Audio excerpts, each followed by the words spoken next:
What is up, and welcome back to Beyond the Arc with Brandon Silvers. As always, I am your host, Brandon Silvers. Do you know what time it is? Yeah, it is time to subscribe, rate, review, and share. But actually, what I'm talking about is it's time for the second annual Beyond the Arc with Brandon Silvers NBA preview. I reviewed the tape of last year's preview so I can be even better at this because, that's what I do. No need to thank me. And I realized that there's one way to do this that's better than all the rest. More reliable, more scientific, more accurate, all that. And that's using what we in the business call the eye test. That's right. I'm going to break down each team, splitting the videos up by division using what my eyeballs tell me. What do I love? What do I hate? And most importantly, could they possibly see an NBA title this season? So let's get into it. Let's talk about the Northwest Division in alphabetical order, starting with the Denver Nuggets. Last year, they went 53-29 in the regular season, but more importantly, won the NBA championship. Now, Vegas has set their over-under for wins this season at 52.5, and they have the third best odds to win the championship. What do I see that's good about them? Oh, wow. Let me think about this one for a minute. What about Nikola Jokic? Prior to the finals, I correctly predicted the Nuggets would win, and I compared them to Taco Bell menu items since Jokic was famously drafted during a Taco Bell commercial.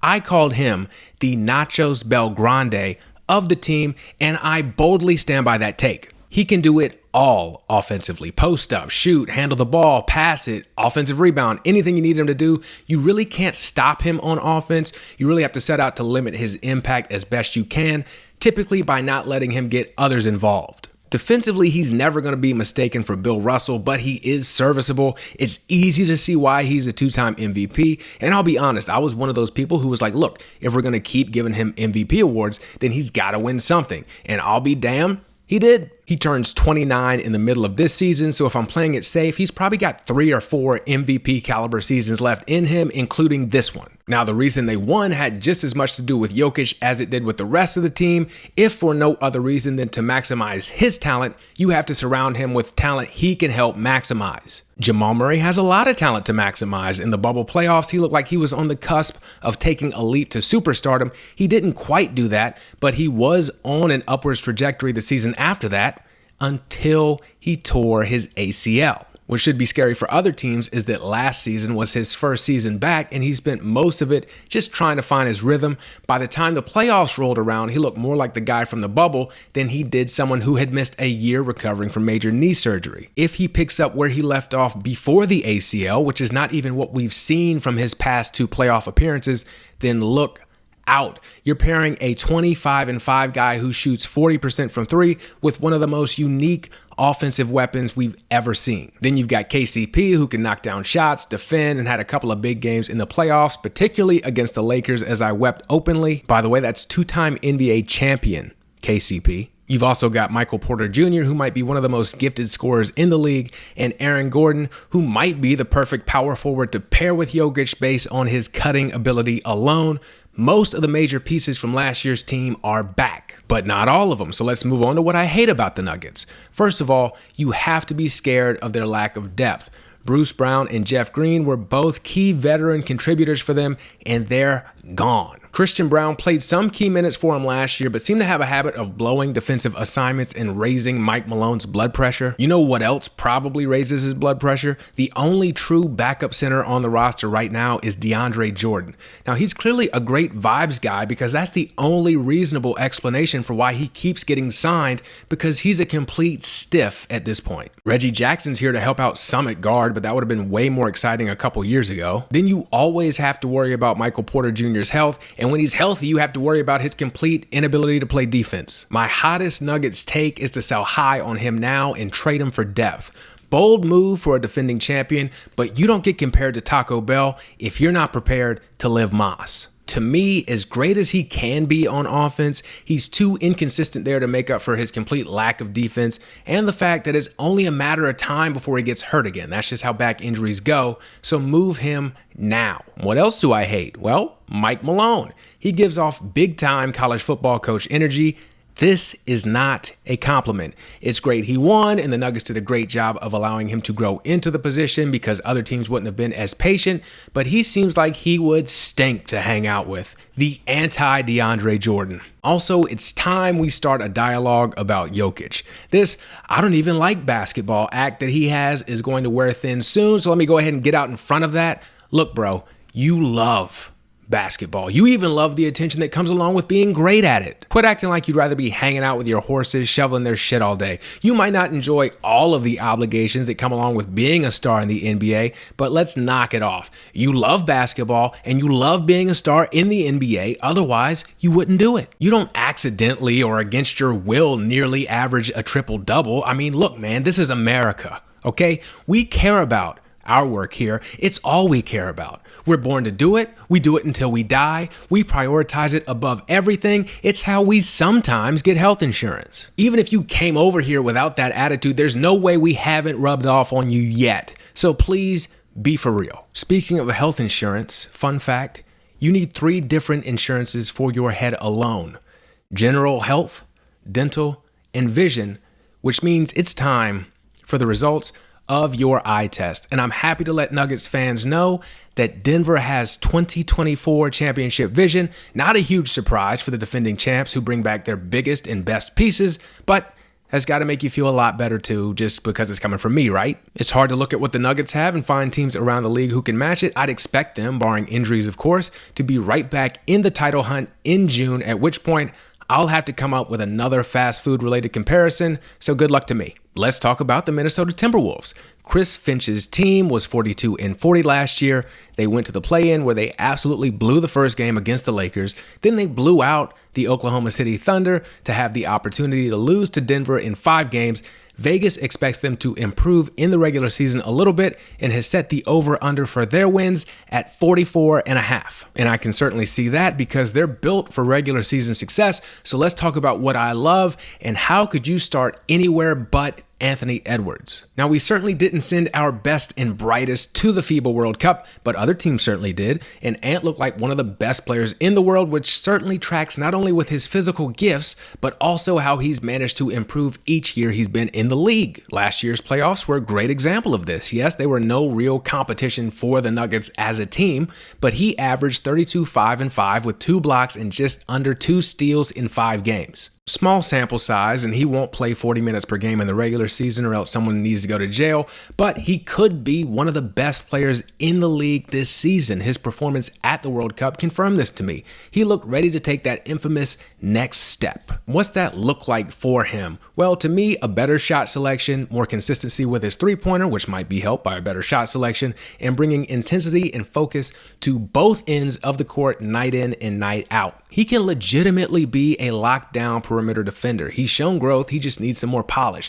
Can he work through screens? Is he paying attention when he's off the ball? Can he recognize movement quickly? Can he cut down on the gambling some? And look, great wing defenders who are also great offensive players are going to gamble on defense. It is what it is. Kobe did it, Jordan did it. They can't help themselves. But at least he's got Gobert behind him to help clean up some of those messes. If he can figure out all of the little nuances of being a great defender, he can be someone who neutralizes the opposing team's best wing player and creates transition opportunities for you. I am very excited about his future. This is a team that has good pieces. Mike Conley came over in the middle of the season, but now he gets a full training camp with them. Solid veteran who I think is a great influence for Ant. Also, they struggled last year figuring out what they were doing on offense, particularly with Gobert. Well, if anybody can fix that, it's Conley. You can generally count on getting rebounds and blocks from Rudy no matter who he's playing with, but his 3 All-Star seasons, his 3 highest field goal percentage seasons, came with Mike Conley as his point guard. Karl Anthony-Towns was hurt for most of last season, which didn't help a team that was trying to figure out how all these new pieces fit,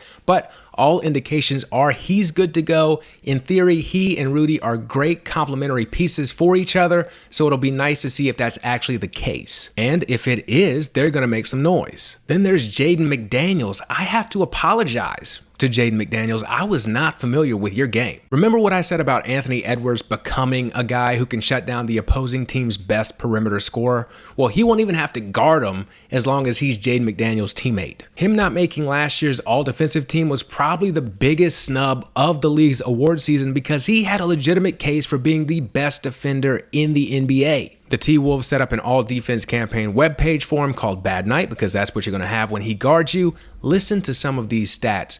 99th percentile in matchup difficulty, which means he spent the most time guarding the other team's star offensive players. Their defense was 5 points better when he was on the court. He led all wing players in block percentage. He guarded positions 1 through 4. At the rim, opponents shot 7% worse when he was the closest defender.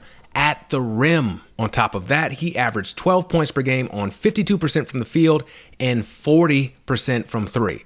Now, I don't know how much he's going to develop offensively, particularly on a team with guys who are plenty capable like Ant and Cat, so I'm not ready to say the words potential all-star Jaden McDaniels, but future defensive player of the year Jaden McDaniels rolls right off the tongue. Now, what do I hate about this team? Can I make it through this portion without bringing up Cat's many different voices or Rudy Gobert bringing all of sports to a halt? Let's see. Okay, I do have to mention that Rudy is French, and I certainly don't hate him for it, but it is funny. And we know how he feels about spreading worldwide plague, so I'd be very careful around him with the bedbug infestation going on in France. Thank God his offensive game isn't contagious. He's incredibly limited offensively, and that's an understatement. Now, he said he might start shooting jump shots this year, and that sounds a hell of a lot like a threat to me. The first time he does some shit like that, it's time to rumble. Last year, his defense, his main thing, or his only thing, depending on who you ask, took a step back. Now, if he's not scoring and not an elite defender, then what do you do with him? Well, you might as well figure it out now, I guess, because, come playoff time, he's one of the easiest guys to scheme off the court. Does anybody know if Cat's figured out that he's not the bus driver here? If not, they're going to have a big problem. He's also a prime example of just because you can doesn't mean you should. Yes, you can make threes. Does it mean you should shoot them all the time? No. I mean, he almost has to now for spacing purposes thanks to Rudy, but I thought his game was far more effective when he used threes like a side dish as opposed to being the main course. He has an uncanny ability to play himself off the court in the playoffs by either committing the dumbest fouls you've ever seen or by playing completely out of control. Again, this is a team built for the regular season until further notice. Then there's Kyle Anderson, the most aesthetically upsetting game in the history of basketball. Slow, ugly shot, unfortunate hairline, just all bad.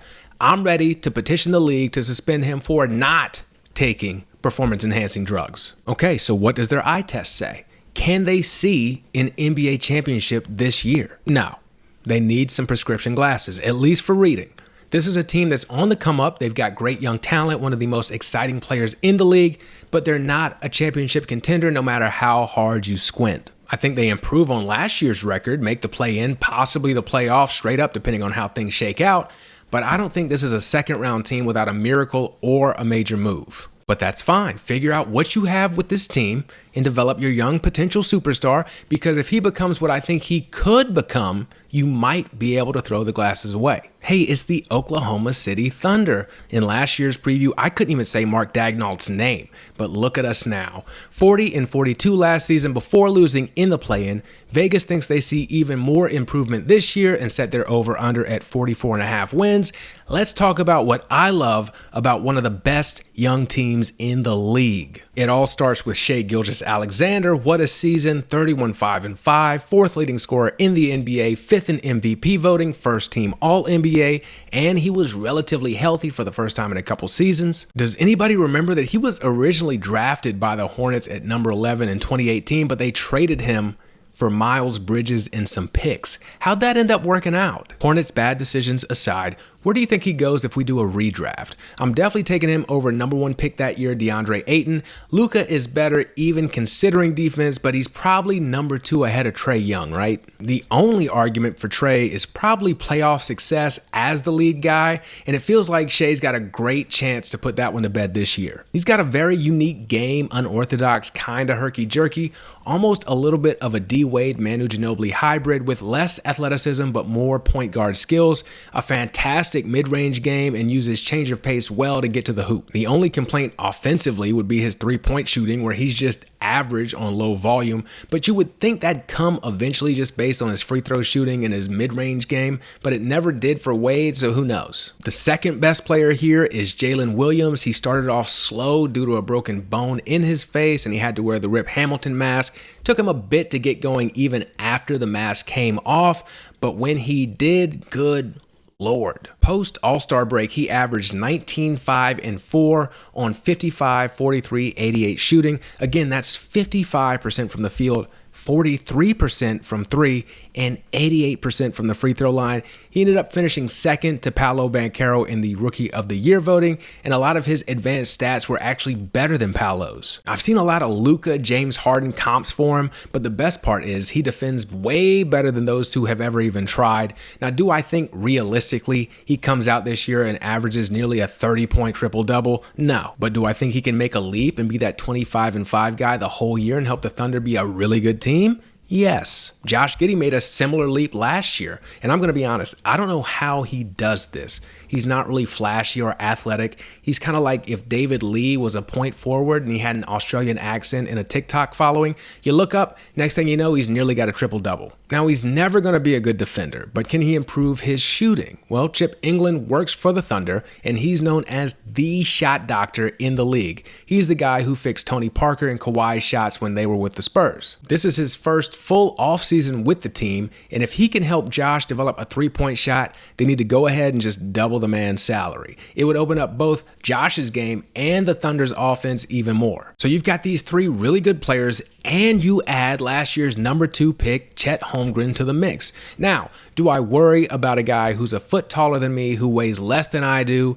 and their ability to withstand the physicality of the league? Absolutely. Even more so when they're a 7-footer who's already sustained a major foot injury? Yes, especially when their name is Chet. Of course, but if he stays healthy, at the very least, he's going to be an elite rim protector. I'm not 100% sure where he projects offensively since he hasn't really been turned loose yet, but I do think he's got a nice little soft touch around the rim, and he's going to get some easy points in transition and even knock down a couple of threes. I'm not really sold on his ability to create for himself yet on that end, but I don't really think they need him to anytime soon. This is just a great, fun, young team. They have just about everything you want.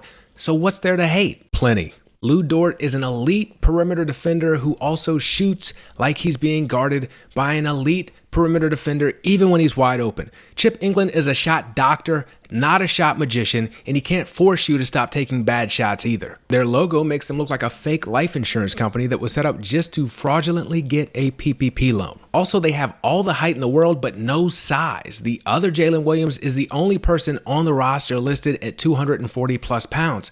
This isn't the 90s anymore, I get it, but somebody's going to have to guard people in the post and get tough rebounds. Big men do still exist. Imagine Chet or the even taller, skinnier Alexei Pokusevski guarding Jokic or Embiid or Giannis or anybody 6'9" who eats 3 meals a day. That's a limiting factor to how good they can actually be. Let's get nuts. Their GM, Sam Presti, is one of the best in the game, so go ahead and trade Giddey for someone who can guard the post. He's the most expendable of your young talent, but he's also good enough to get a nice return. Thank me later. He definitely would cost too much at this point, and Danny Ainge would want $1 back if he gave you a nickel, but imagine a Walker Kessler type on this team. That's the type of player I have in mind. Also, Adam Silver should force Shai to play the entire All-Star game this year wearing that fur coat he had on when he said the league needs to pay the players more to actually try in the All-Star game. Let's get the Thunder some glasses. No championship in sight this year. The good news is they just have one of those slight astigmatisms that children grow out of. They're just too young right now. Let's give them a little bit more time. This season is mostly about answering questions. Can Shea maintain that level of play? Does Jalen Williams take a step forward? Can Chet stay healthy? And how effective is he going to be? They just are where they are. This is how you build a true contender, particularly when you're not in a place that's considered a free agent destination. Answer those questions and build on last season's success. I expect them to be a play-in team again, but I wouldn't be surprised if they make it to the playoffs. And if you really want to get your hopes up, I think their ceiling is surprising young team that plays above their head in the regular season before flaming out early in the playoffs to older, more experienced squads. Think the Grizzlies a couple years ago or the Kings last year. That'd be really exciting and not too far-fetched, but it's way too soon to start planning championship parades, so I'll see you at LensCrafters. It's time for the Portland Trail Blazers, a much-needed new era, am I right? 33-49 last year, Dame's gone, Chauncey Billups is still the coach, Vegas has set the over-under for wins at 28.5. That's not good, but what is? Well, you had a superstar demand a trade and try to take away any and all leverage you had, and you still came away with DeAndre Ayton, Robert Williams III, and last year's Sixth Man of the Year, Malcolm Brogdon. That's impressive. So let's start there. Ayton has shown the ability to score and defend when motivated. He absolutely needed a change of scenery, and I bet he wants to show Phoenix how wrong they were about him, so you should get the motivated Ayton. Robert Williams III is a game changer defensively when he's healthy. He rebounds, blocks shots, doesn't need the ball on offense, but when he gets it, he sticks to shooting his shots, which has led to a 73% career field goal percentage. Malcolm Brogdon probably comes off the bench here too, and that worked out pretty well last year. You can basically slot him in for a points per game average in the low teens with 4 rebounds and 4 assists every game and shooting in the ballpark of 50, 40, 90. You can't talk new faces without talking about Scoot Henderson, who would have been the number 1 overall pick in this year's draft if France prioritized creating bedbug repellent in a lab instead of basketball players, and if the Hornets front office had a clue. 6'2" with a 6'9" wingspan, freak athleticism, strong build, court vision, and by all accounts a great leader. His potential is through the roof, and that's on both ends of the court too. The comps are Derrick Rose or a pass first Russell Westbrook. Back in my day, those were MVPs. If you're going to blow it all up and rebuild, this is the guy you do it with. And while I don't know what to make of Chauncey Billups, the coach, yet, he has to be near the top of your list of people you'd want to mentor your young potential superstar point guard. Jeremy Grant got the bag to try and make Dame happy. Dame is gone, but Jeremy gets to keep the bag and he's still here, at least for now. I've seen rumors they might try to move him, but even if they don't, he's still a good player, even if you think he's overpaid. His time in Detroit proved me right. I don't think you want him as your number 1 or really even your number 2 guy.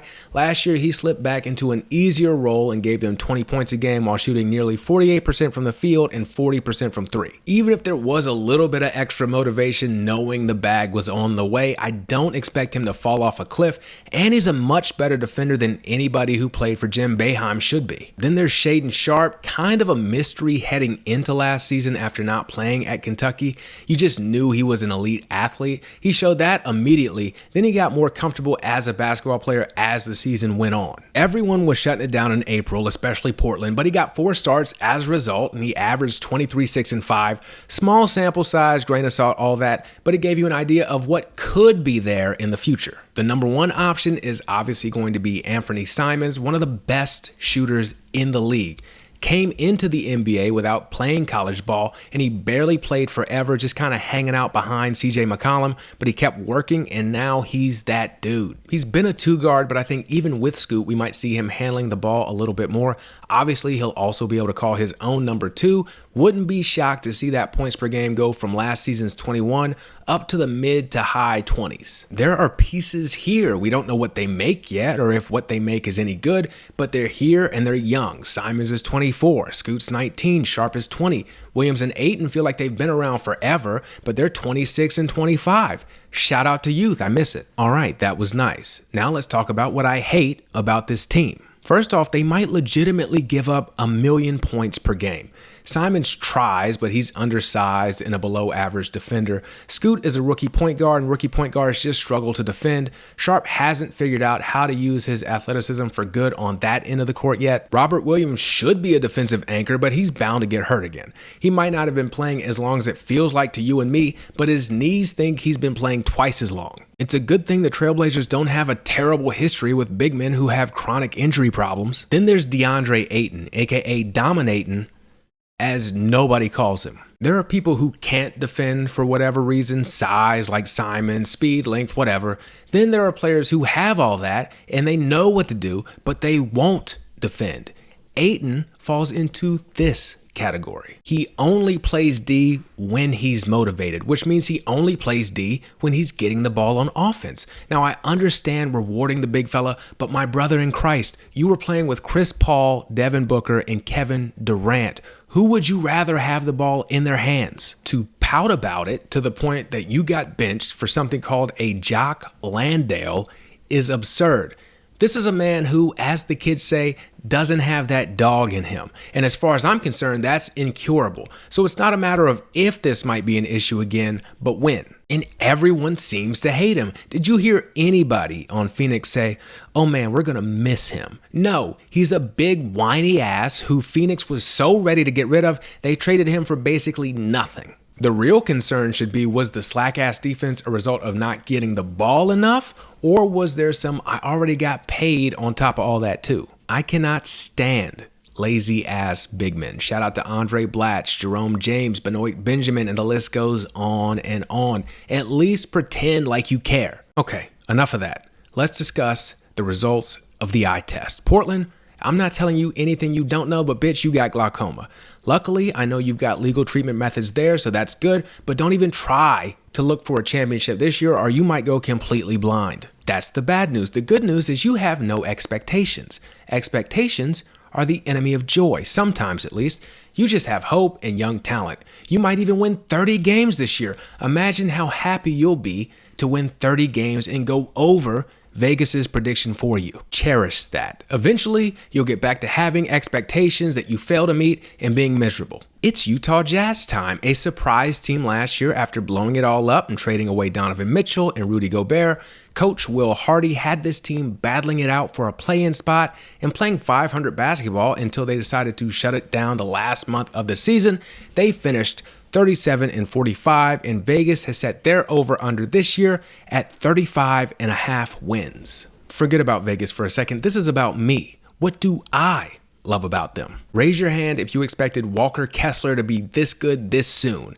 If your hand is up, I can only assume you're a liar. Even if you take away the rest of the fleecing of the Timberwolves in the trade that brought him here, they basically traded Gobert for a younger, more affordable version of himself. He actually blocked nearly twice as many shots as Rudy last year, despite playing over 400 fewer minutes. Immediately, one of the best post defenders in the league, made the all-rookie team last year, a sleeper pick for Defensive Player of the Year this year. On offense, sticks to what he's good at, which is basically just dunking the ball, led to him making 72% of his shots. Turns out dunking at 7'1" is a pretty high percentage shot. He also runs the floor well, so he gets back on defense, and he'll get easy transition hoops with the added bonus of making the other team's big run too, which they hate. What he can be on offense is the main question. He has the potential to be way better than Rudy here because you can see where he could maybe end up developing a little bit of a jump shot or some sort of a post game.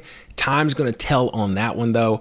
As for what he is right now, he's already a very valuable piece. I'm also a big fan of unleashed Lauri Markkanen. He averaged 25.6 points and 8.6 rebounds on his way to being named the league's most improved player last year. He made his first All-Star game, which also made him the first ever NBA All-Star from a Nordic country. Fun fact. You knew borderline all-star talent was here for him. He was just never really healthy. But last year he was, and he had to be the man on a Utah team without one, and he showed up and showed out. The Jazz also lead the league in my favorite category, tweener guards who love to get shots up, with Jordan Clarkson and Colin Sexton. As a Lakers fan, I have a soft spot for Jordan. He came in as a second-round pick on one of those awful post-Kobe Achilles tear teams, and he performed really well. They were trying to make him a point guard, which seems hilarious now. That's That's not his game and not where he's most effective. But it was fun watching him play and progressively get more and more tatted up. Now, is he someone who is necessarily going to play winning basketball or hit threes consistently or do anything other than be an absolute adventure to watch on the court?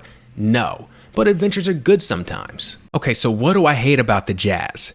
Here we go. As I said, as a Lakers fan, I have a soft spot for Jordan Clarkson, so I guess that means I have a hard spot for Talen Horton-Tucker. He's like if you only got the bad parts of the Jordan Clarkson experience. All you heard about was THT this and THT that. Oh, he's got great court vision. Look at how long his arms are. A bunch of bullshit. I saw it with my own eyes. August 3rd, 2021. He signs a huge extension. Huge relative to what he had been at least. Good for you, bro. Get paid. Whatever. Fast forward a couple months. December 21st, 2021.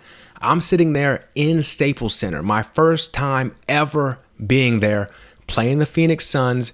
I watch this no good motherfucker go 1 for 13, 0 for 8 on threes.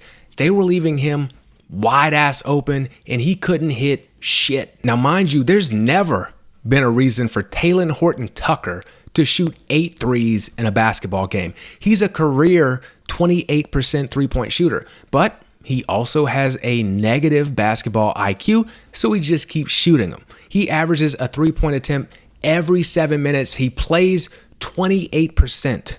28. That's worse than Russell Westbrook. I will not rest until that man is prosecuted to the fullest extent of the law. Also, let's be for real. There's not enough talent here. Larry had a great season last year. Can he stay healthy? Can he be that good again? Can he stay healthy and be that good again? Doubtful. You also traded for John Collins. How he fits in here, I have no clue. Just another guy to clog up the paint, I guess. He's got that weird Frankenfinger situation going on too, and he also wore the dumbest costume in NBA dunk contest history. Then there's Danny Ainge, an absolute whiny ass who was dirty when he played. Michael Jordan tried to fight him. Tree Rollins bit him. He hurled a ball at Mario Ellie's head, and the Rockets team tried to fight him. Robert Horry threw a towel at him when he coached him in Phoenix, and the basketball gods rewarded him with 5 more championships because they hate Danny too. Also overrated running a team. Won a ring with the Celtics because his buddy Kevin McHale gifted him Kevin Garnett, which allowed Boston to become the only one championship dynasty in the history of sports and also boosted Paul Pierce's profile. He's addicted to hoarding assets that he'll never use. He's the basketball equivalent of a career student.